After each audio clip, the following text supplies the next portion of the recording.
Want to know how to add distortion to your tracks in Audacity? Well, no worries. In this video, I'm going to show you an easy step-by-step guide on how you can do it. It's super simple and under a minute, so let's get straight to it.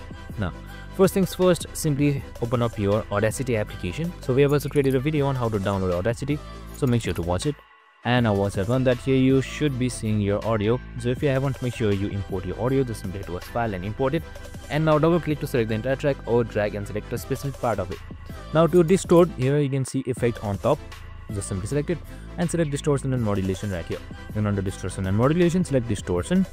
And now you can just simply change the distortion type, that is hard clipping, soft clipping if you want softer distortion, and your threshold if you can just increase it for more distortion and decrease it for lesser one. And once you're done with all of the settings, just simply select apply and you're good to go. And as you can see, the waveform has changed as well, and you can press spacebar to preview. And that's it, super simple and easy. I hope this video helped. If it did, make sure to like, subscribe and tune in with us for more of these videos. See you in the next one.